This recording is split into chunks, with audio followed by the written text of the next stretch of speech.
Kabanata 421. Pagkatapos, itinoon niya ang kanyang isip at nagsimulang kumilos ng mabilis. Si Zephyr ay patuloy na umaawit upang sugpuin ang apoy sa kanyang puso at idiniin ang kanyang likod. Sa oras na ito, mayroon pa ring itim na marka sa kanyang likod. Ang 5 daliri ng malabughaw itim na marka ay malinaw, at ang itim na daloy ng hangin ay lumabas mula rito. Malinaw, ang bulok at masamang enerhiya ay puro sa loob nito. Mabilis na kumilos ang mga kamay ng 5 emperador. Mga bahid ng itim na liwanag ang bumungad sa kanyang katawan. Unti-unti, ang katawan ni Lei Yan ay unti-unting nagsimulang magkaroon ng sigla, at ang kanyang orihinal na maputlang mukha ay naging mas pula sa oras na ito. Break. Sumili ang evil spirit sa pagitan ng kanyang mga kilay.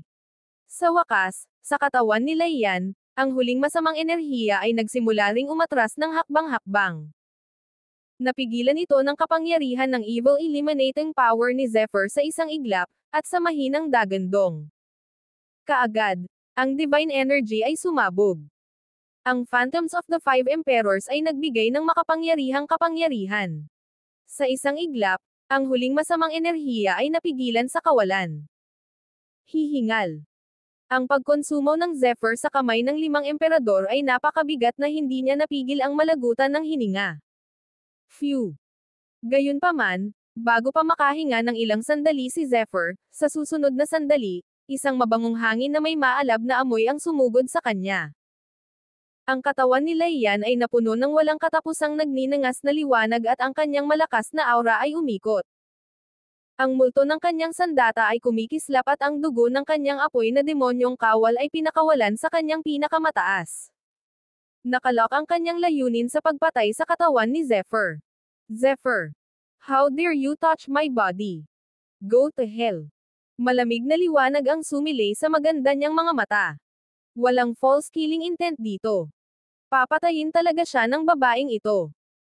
Kung ang ganoong kahanga-hangang hangarin sa pagpatay at kakilakilabot na kapangyarihan ay gagamitin, kahit na si Zephyr ay nagtataglay ng evil eliminate ay at ang kanyang lakas ay tumaas ng husto, hindi pa rin siya mapapantayan para dito.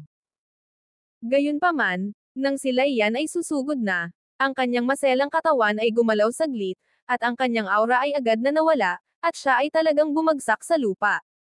Bang! Bumaba ang maselang katawan niya sa katawan ni Zephyr. Malinaw, sa oras na ito, kagagaling lang ng katawan ni Lei Yan, at agad siyang nagpakita ng napakalakas na puwersa. Hindi na talaga kaya ng katawan niya. Pumasok ang malambot na jade sa kanyang mga braso. Isang mahinang halimuyak ang dumating.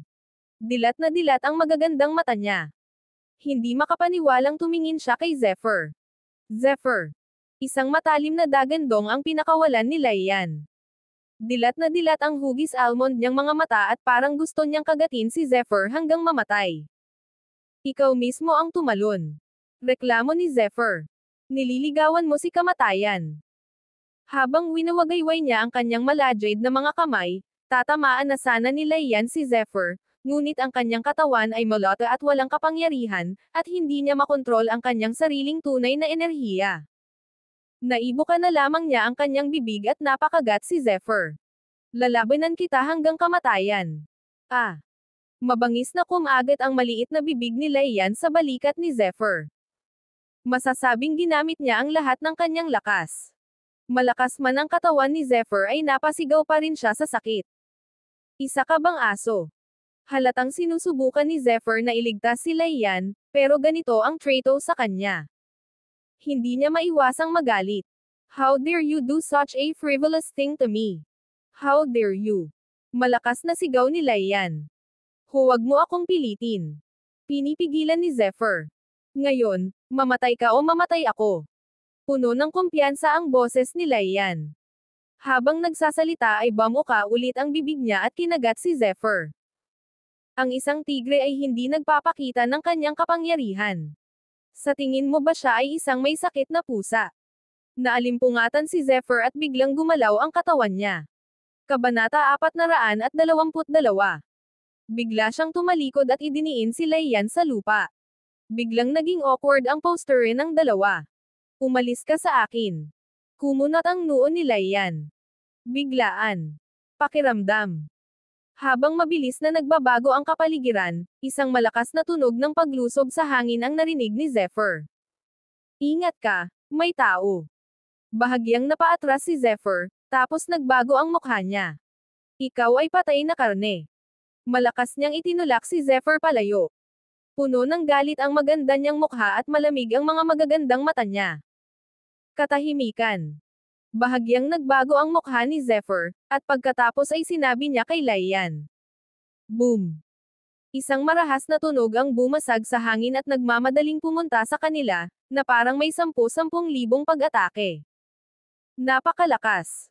Nang maramdaman ang vibration sa kawalan, bahagyang namutla ang magandang mukha ni Laiyan, at nakalimutan niyang turuan ang kanyang Zephyr.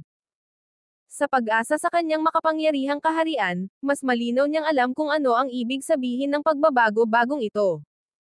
Dapat nasa Levi. 8 agility ang lalaking ito. Levi. 8. Bakas sa bibig ni Zephyr ang panlalamig habang sinasabi sa mahinang boses. Sa ngayon, nasa Levi. 3 agility lang siya. Kung ang kanyang kalaban ay isang masamang cultivator, magkakaroon siya ng kumpiyansa na labanan siya sa kanyang Evil Eliminate Eye. Gayunpaman, wala siyang naramdamang masamang enerhiya sa malakas na pagbabago bagong dala ng hangin. Sa kabaligtaran, mayroong isang malawak at walang kapantay na espiritu. Ang bagong dating ay tiyak na hindi isang masamang magsasaka. Buzz. Lalong lumakas ang pagyanig ng espasyo. Ang espasyong 1,000 metro ang layo ay halatang bitik na parang isang kabibi na nabasag. Ito ay malinaw na nabuo ng nakakatakot na kapangyarihan na nagmumula sa bagong dating. Swoosh! Mabilis na binalot ni Laiyan ang halos basag na battle robe sa kanyang katawan. Mauna ka. Sa pagtingin kay Zephyr, ang katawan ni Laiyan ay dahan-daang nagbuga ng liwanag ng apoy, na parang kandila sa hangin at anumang oras ay maaaring patayin. Halatang hindi lubusang nailalabas ang totoong enerhiya sa kanyang katawan. Emph! Ngumuso si Zephyr at walang sinabi. Ang misteryosong marka sa pagitan ng kanyang mga kilay ay nagsimulang umikot na may kakaibang lilang liwanag, at sa kaibuturan, may mga kidlat. Isang nakakatakot na aura ang malinaw na papalapit. Bang! Ang espasyo ay gumuho. Sa isang iglap, walang katapusang kapangyarihan ang lumabas sa kanyang katawan ng walang prinsipyo. Ang kanyang panlaban na damit ay lumipad, at ang kanyang mukha ay malungkot. May markang sayan sa pagitan ng kanyang mga kilay, na mukhang kakaiba, parang Evil Eliminate Eye na maaaring bomb o anumang oras. Ang mga bahid ng berdeng ilaw ay kumikislap sa kanyang katawan, na naglalabas ng matinding pang-aapi. Nang makita ang paparating na tao, biglang lumubog ang puso ni Zephyr at Laiyan. Alam nila na ang bagong dating ay isang disipulo ng Boundless Academy. Kung ito ay ang mga disipulo ng iba pang mga pangunahing taluktok, maaaring hindi sila masyadong nag-aalala, ngunit ang kabilang panig ay si Mo Chenglin ng Horizon Peak. Hindi inaasahan na dito kita makikita.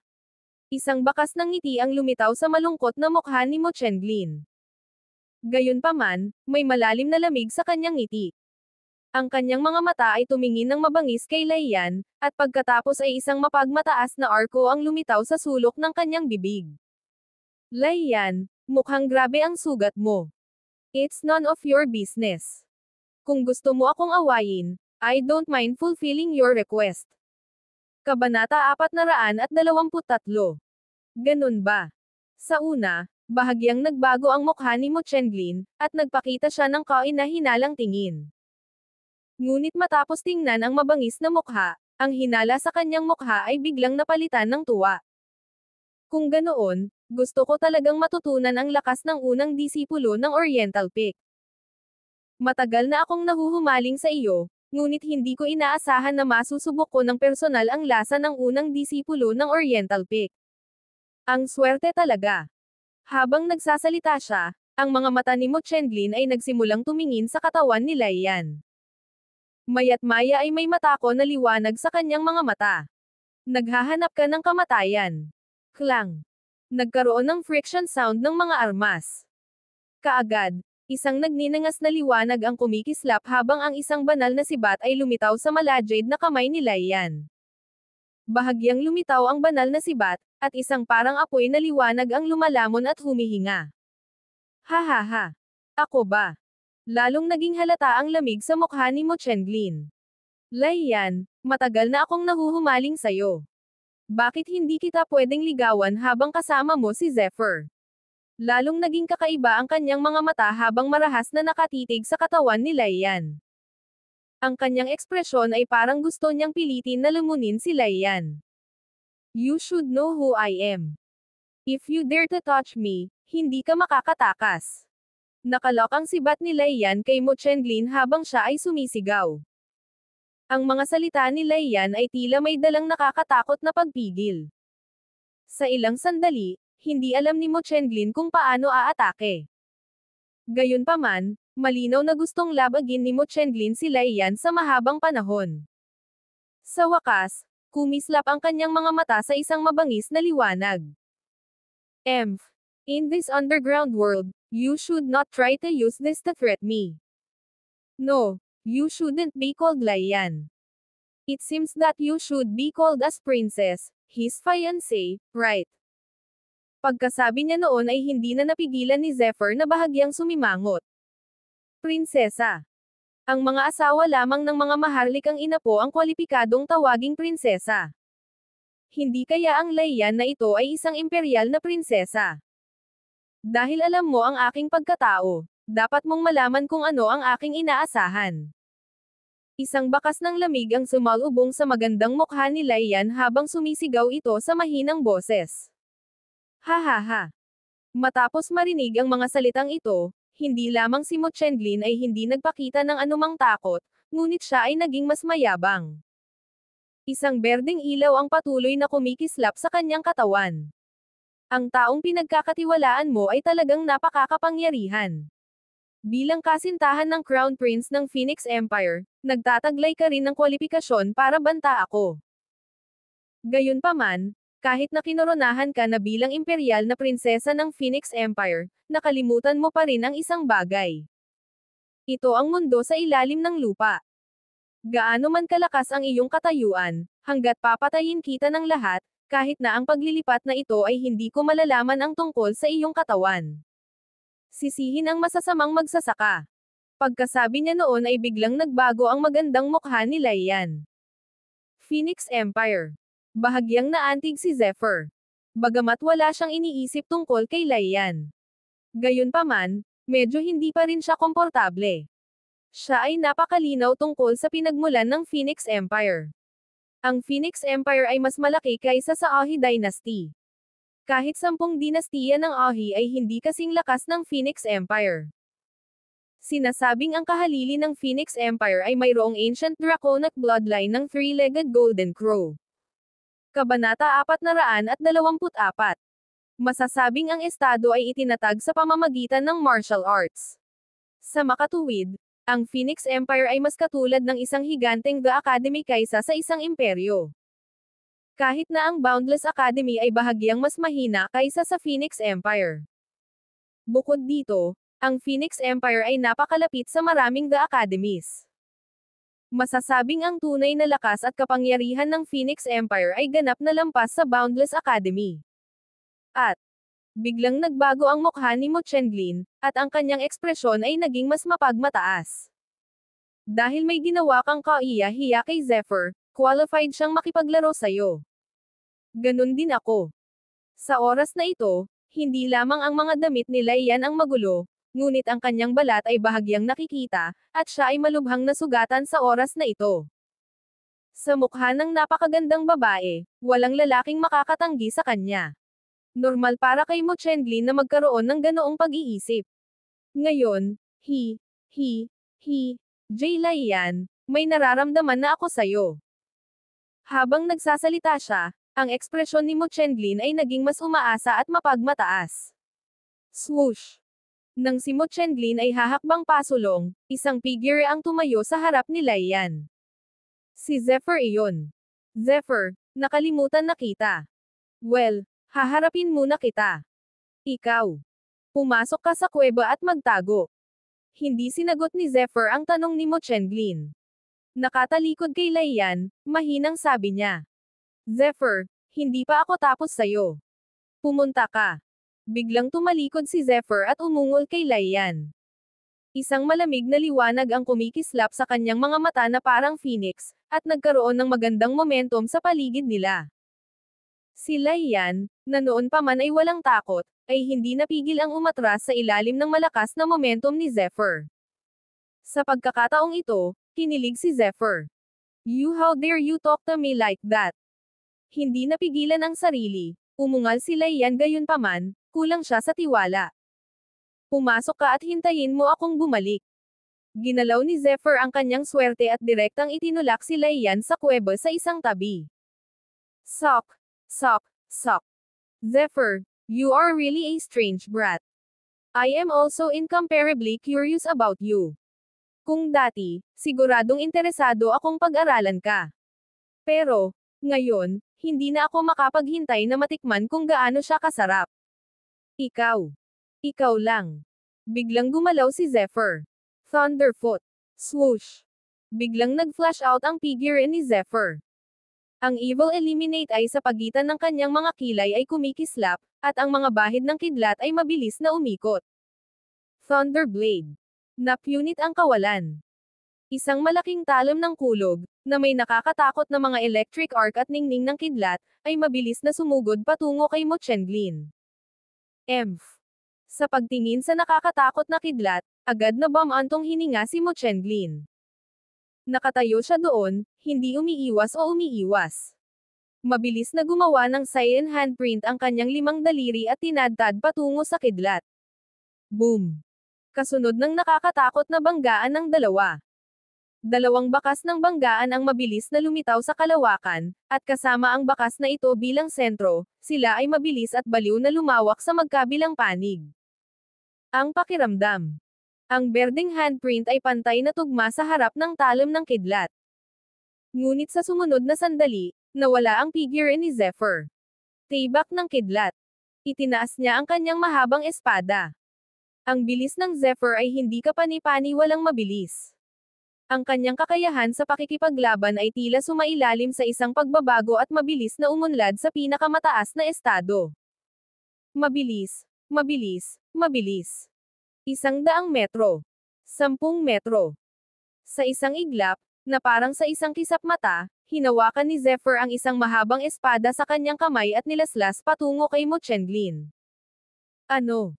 Ang bilis ng Zephyr ay lampas sa imahinasyon ni Mo Chenglin. Kahit siya ay hindi inaasahan na ang bilis ni Zephyr ay umabot sa antas na ito. Kabanata 425. Klang. Ang kawalan ay tila pinutol ng isang talam. Sa isang iglap, ang bladed energy, na sinusuportahan ng sword wheel, ay mabilis na tinadtad patungo kay Mo Chenglin. Ang invisible sword intent ay sapat na para mabigla ang mga tao. Kahit na napakalakas ng cultivation ni Mo Chenglin, ito ang unang pagkakataon na nakita niya ang sword intent ng isang Zephyr. Hindi maiwasang bahagyang magbago ang mukha niya nang makita ang matalim na liwanag. Gayunpaman, si Mo Chenglin ay isang eksperto sa agility kung tutuusin. Bawat galaw niya ay naglalaman ng isang uri ng kapangyarihan at mabilis na pamitik ang palad niya sa kawalan. Bang! 12 ng mga handprint ang mabilis na lumitaw at sumugod patungo kay Zephyr, na bumagsak sa bladed energy. Boom! Ang tuloy-tuloy na banggaan ng dalawa ay nagdulot ng nakakatakot na enerhiya na magkalat paminsan-minsan. Ang paligid ay natatakpan ng lupa. Pagkaraan ng mahabang panahon, unti-unting nawala ang pasensya ni Mo Chenglin. Minamaliit niya ang isang Levi. 3 agility na disipulo, lalo na ngayon. Dark Blue Palm. Matapos mawalan ng pasensya, sa wakas ay sinimulan na niya itong seryosohin. Mag-ingat. Ito ang top body attunement martial arts technique, ang Dark Blue Palm. Kapag nataman, ang mga internal organs ng katawan ay masisira ng husto at ang totoong enerhiya ay magkakaroon ng backlash. Sa kuweba, nang makita ni Laiyan na ginamit ni Mo Chenglin ang Dark Blue Palm, agad niyang pinaalalahanan si Zephyr ng malakas. Lalong naging balisa ang maganda niyang mukha. Kahit na nakita niya ang isang Zephyr na pumatay ng isang kaaway sa mas mataas na antas, si Mo Chenglin ay isang eksperto sa Levi. 8 agility. Masyadong malaki ang agwat sa pagitan nila. Pumunta ka sa impyerno. Gumuhit siya ng misteryosong marka sa kanyang palad. Biglang nag-crack ang void na parang kumukulong tubig. Nagsimulang lumitaw ang hindi mabilang na mga ripple, at isang berdeng ilaw ang pinakawalan mula sa palad. Bang! Habang kumikislap ang Grim Fight, ang surreminding air ay naging stagnant sa isang instant even Zephyr face change. Swoosh! Isang handprint, na kasing laki ng 5 daliri, ang mabilis na natipon dito at tumama kay Zephyr. Ang handprint ay kumikislap na may berdeng ilaw habang ito ay gumagalaw sa hindi kapani-paniwalang bilis. Klang! Lumipad ang mahabang espada ni Zephyr at bumangga sa isa't isa. Gayunpaman, ang kapangyarihang nakapaloob dito ay nagpabago ng husto sa mukha ni Zephyr. Halos bawiin niya ang kanyang mahabang espada. Emph! Gayunpaman, hindi niya inaasahan na sa susunod na sandali, isusuka ni Mo Chenglin ang kanyang mahabang damit. Sa isang iglap, isang malaking berdeng handprint ang inilabas muli. Ang dark blue palm ay pareho pa rin gayunpaman, ang malakas na puwersa na nakapaloob sa dark blue palm na ito ay talagang mas nakakatakot kaysa sa nauna. Ang kulay berdeng selyo ng kamay ay tila buhay habang ito ay bumubulusok sa hangin. Kaagad, marahas itong hamampas kay Zephyr. Masyadong matulin at mabangis ang atake ng kalaban. Napakalaki ng handprint na para itong Cyan Mountain, na dinidiin si Zephyr. Ang hangin sa paligid ay pinigilan at sumabog. Ang palad na ito ay sapat na malakas upang durugan ang lahat ng mga eksperto sa agility.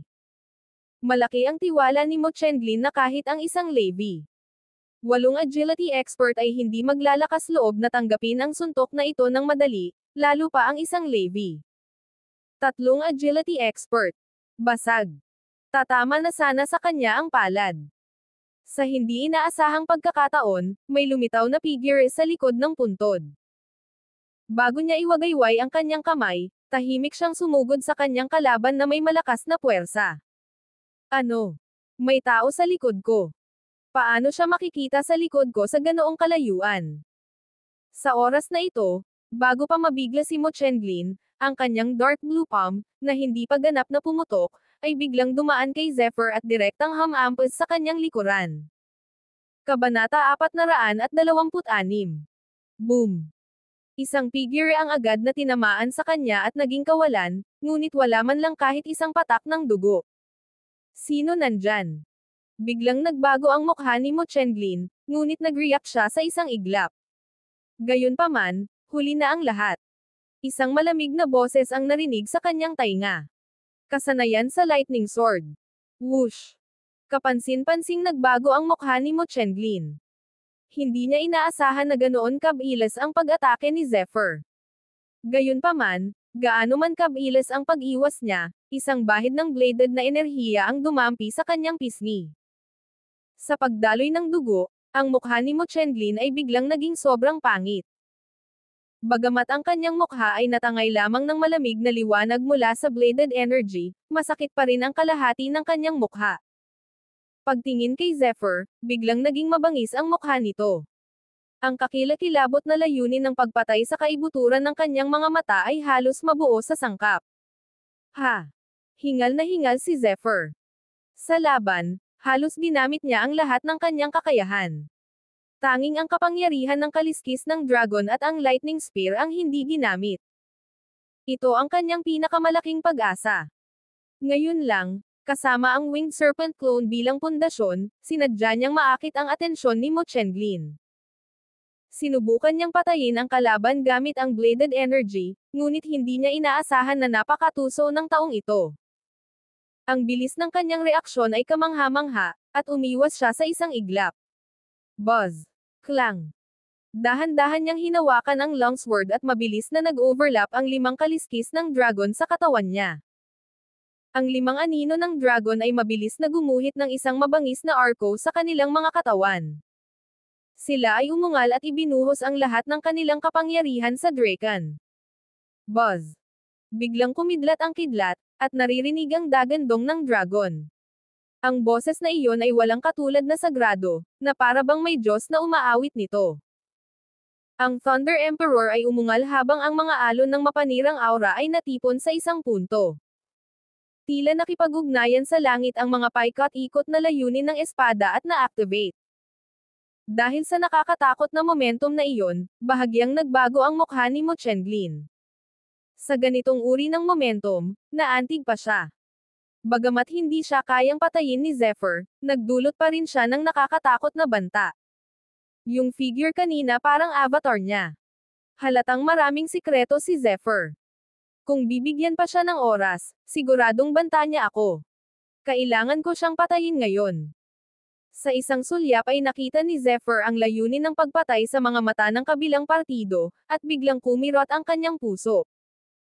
Pagkatapos, nang kumikidlat sa paligid niya, mabilis niyang pinatakbo ang Thunder Shadow Step at mabilis na lumiko sa isang daanan sa isang tabi.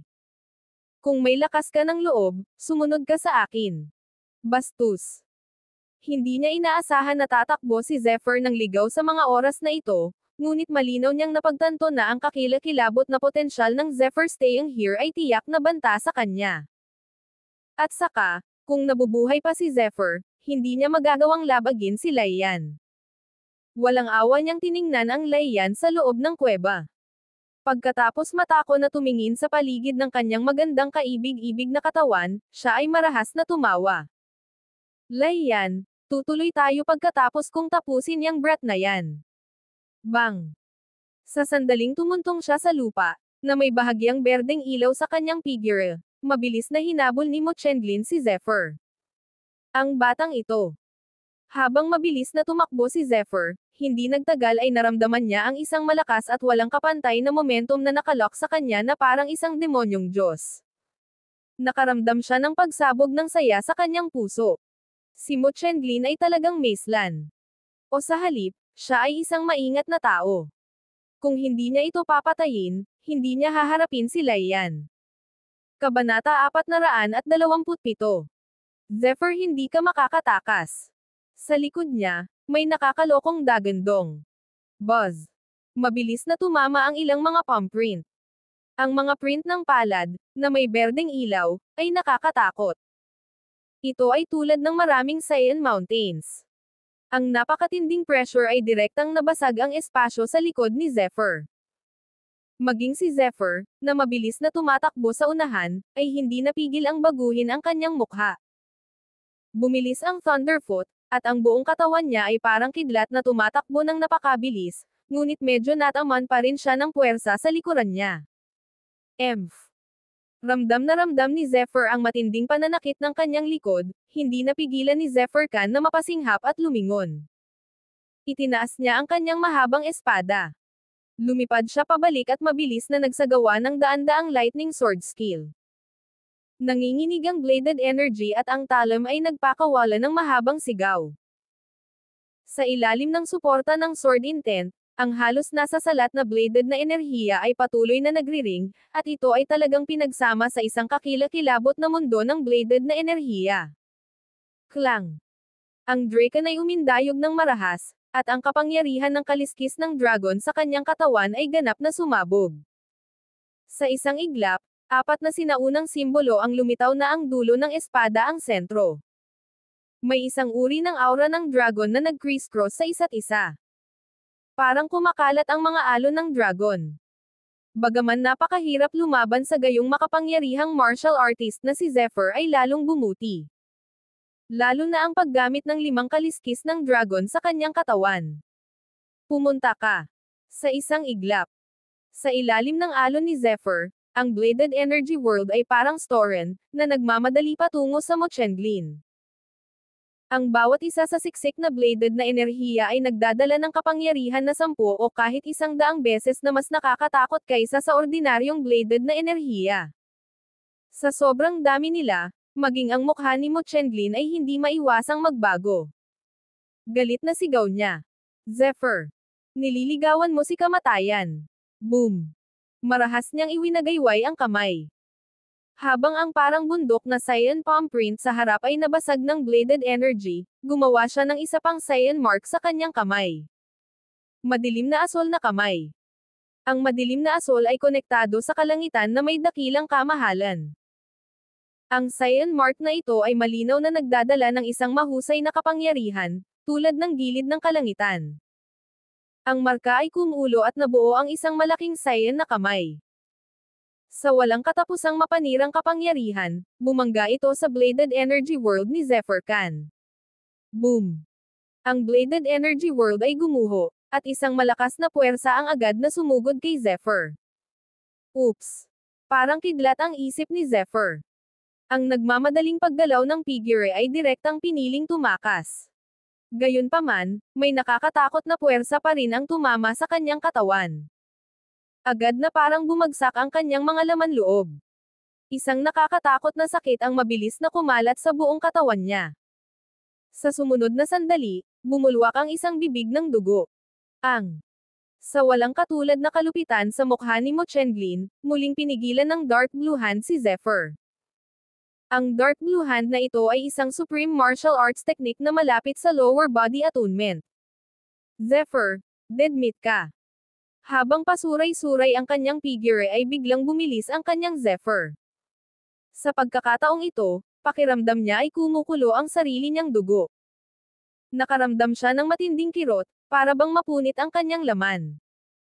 Gayunpaman, sa oras na ito, hindi siya maaaring sumuko. Ayan na. Sa wakas, lumitaw ang isang kuwebo sa kanyang harapan, at naging masaya ang ekspresyon ni Zephyr. Kabanata 428. Bagamat tahimik ang kuweba, may nakakakilabot na aura ang umiikot dito.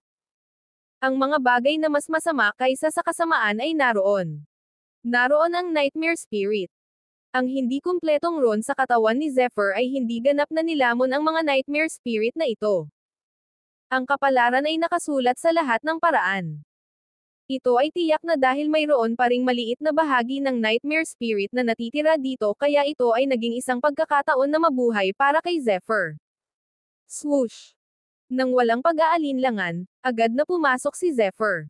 Hahaha! Zephyr, patay ka! Si Mo Chenglin, na humahabol sa kanya mula sa likuran, ay may nakakabaliw na hitsura sa kanyang mukha. Bagamat kailangan ng maraming pagsisikap para mahabol si Zephyr, naisip niya na malapit na niyang makita si Laiyan. Mabilis siyang pumasok sa kuweba nang hindi nag-iisip.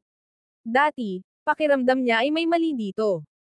Ngunit ngayon, ang kanyang isip ay puno ng Laiyan at siya ay nawala ang kanyang orihinal na paghatol. Ang pakiramdam. Sa sandaling pumasok siya. Isang mahabang sigaw ang biglang narinig, at isang lilang liwanag ang kumislap sa loob ng kuweba. Ang walang katapusang kasamaang chi ay napuno ng hangin. Ano ito? Isang malungkot na sigaw ang nakatutuwang tunog. Ito ay talagang ang dagandong ng isang libingan. Sa sandaling ito, ang dagandong na ito ay nagdadala ng nakakatakot na takot at panginginig.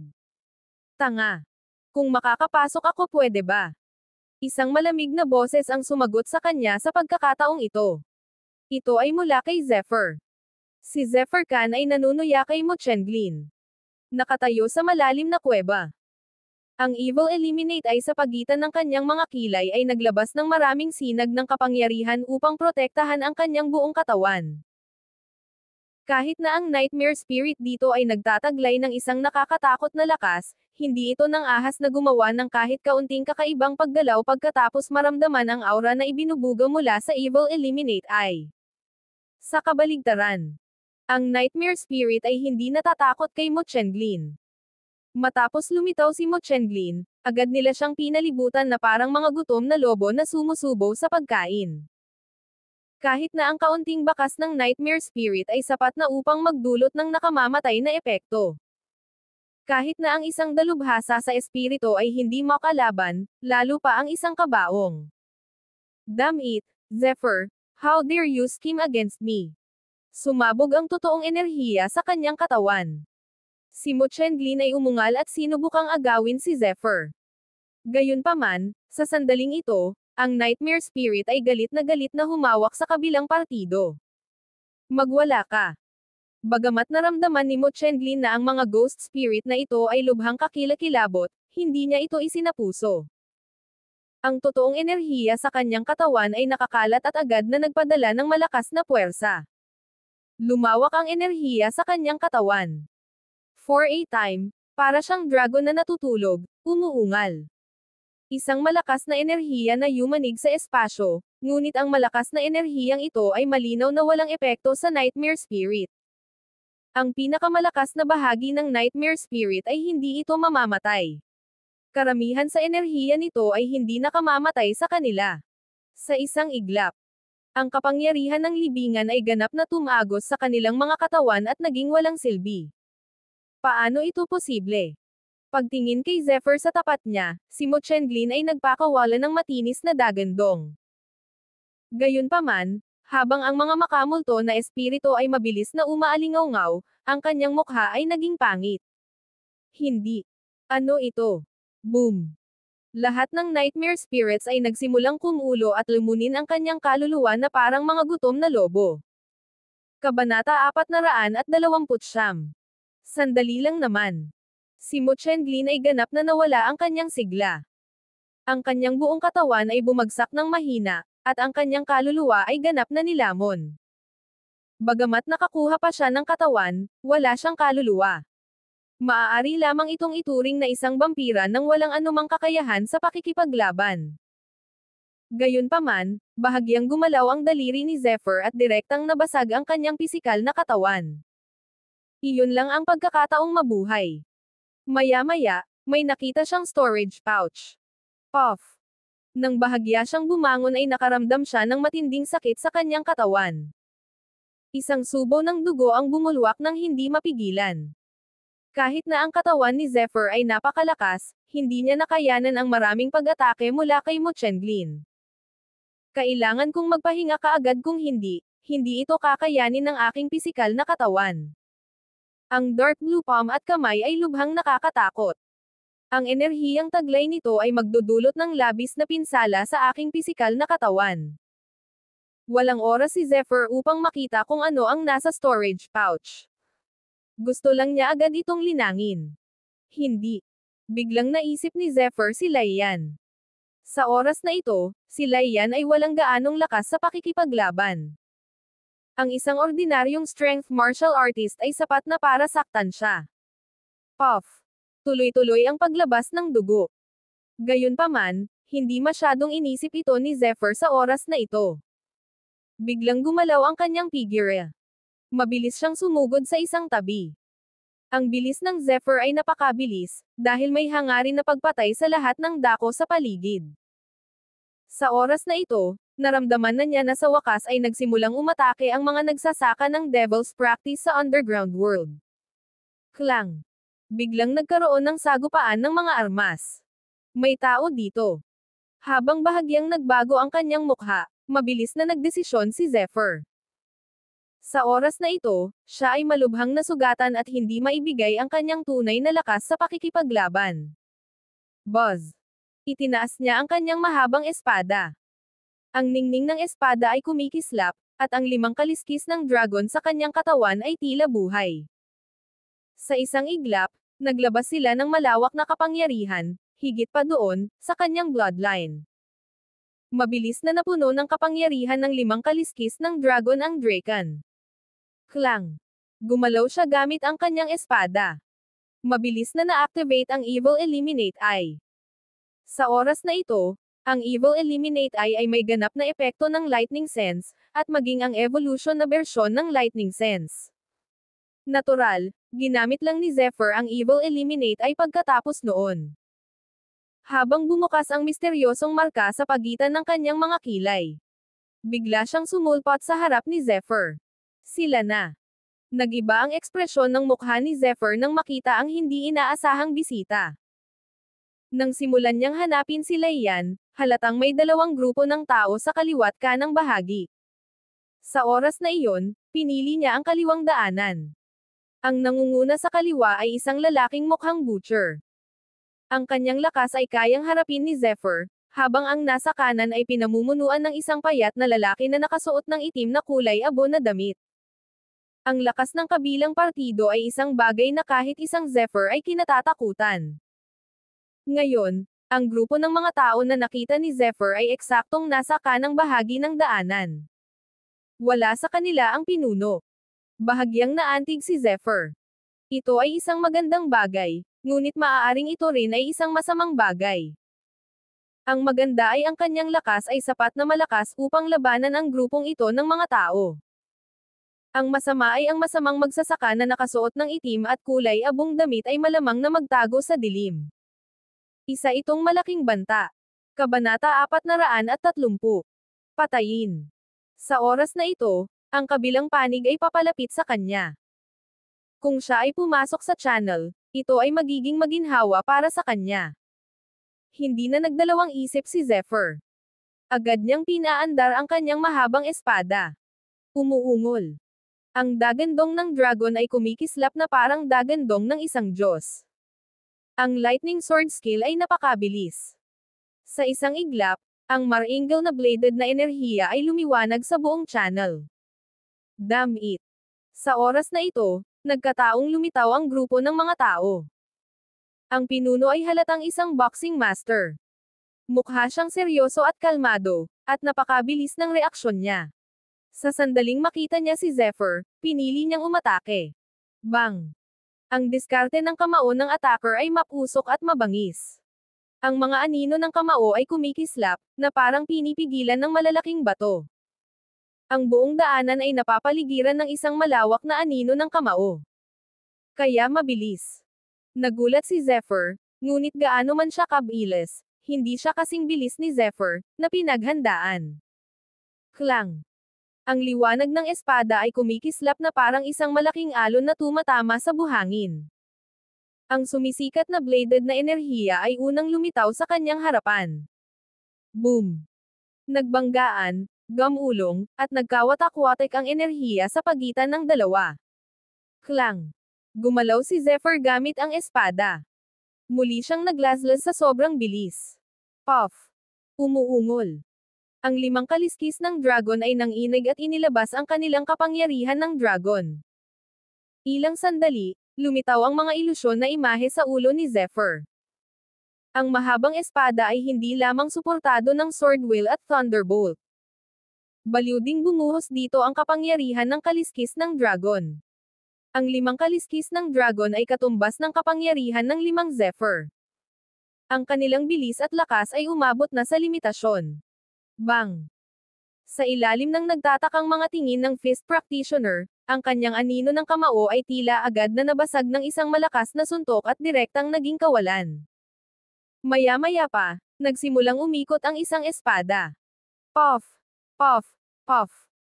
Ang kanyang duguchi ay tumaas at ang kanyang figure ay kumikislap ng ligaw habang pinatay siya ni Zephyr. Nagmamakaawa ka para sa kamatayan.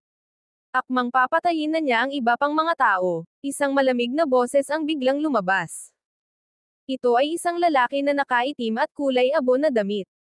Ang kanyang katawan ay payat, ngunit isang malakas na kapangyarihan ng demonyo ang lumundag sa isang iglap. Ang kabilang partido ay lumabas mula sa kabilang panig ng daanan at dumating sa isang kakaibang paraan. Sa isang iglap, inatake niya si Zephyr. Sa tunog ng kanyang roba, biglang sumilay ang mga bilog ng itim na liwanag sa likod ng kanyang ulo. Sa gitna ng liwanag, may kakaiba at masamang anino na kumukutitap. Kung titingnang mabuti, ito ay lilito na parang isang napakalaking ahas.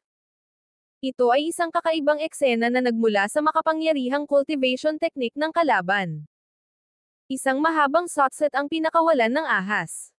Itinaas nito ang isang layer ng demonyong ulap at gumalaw kasama nito. Ang ahas ay naging mas malinaw at mas malinaw. Pagkatapos, tulad ng pagsira sa kawalan, ito ay naging isang malaking figure at sumugod patungo kay Zephyr. Biglang naramdaman ni Zephyr ang isang malaking panunupil na puwersang sumugod sa kanya.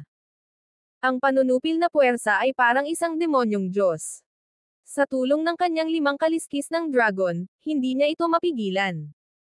Maging ang kanyang mahabang espada ay sumisipol, at may patuloy na pag-ungol ng dragon. Ang lakas ng attacker ay dapat na mas mataas kaysa kay Mo Chenglin.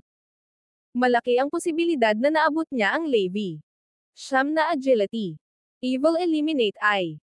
Papalapit ng papalapit ang ahas at amoy dugo pa. Ang glabella ni Zephyr ay biglang naglabas ng walang katapusang kinang. Swoosh! Isang parang halijing kapangyarihan ang biglang lumabas sa pagitan ng kanyang mga kilay at tumusok sa ahas na nasa kanyang harapan. Ang kapangyarihan ng Evil Eliminate ay naglalaman ng isang malawak na kapangyarihan upang pumatay ng kasamaan at kasamaan. Ito ay walang hangganan at misteryoso. Matapos mabutas ang banal na haligi sa Infernal Snake, hindi napigilan ng ahas na magpakawala ng nakakaiyak na hiyaw. Ang katawan nito, gayunpaman, ay naging kawalan tulad ng araw na natutunaw sa nyebe. Sinamantala ni Zephyr ang pagkakataong ito at biglang nawala. Damn it, saan ka pupunta? Sa wakas ay nag-react ang kabilang partido. Sa sunod-sunod na galit na dagandong, biglang bumaril ng itim na ilaw ang kanyang mga daliri at tumama sa katawan ni Zephyr na nasa malayo. Gayunpaman, ang huli ay nagpakawala lamang ng isang masakit na daing. Sa sumunod na sandali, nawala siya.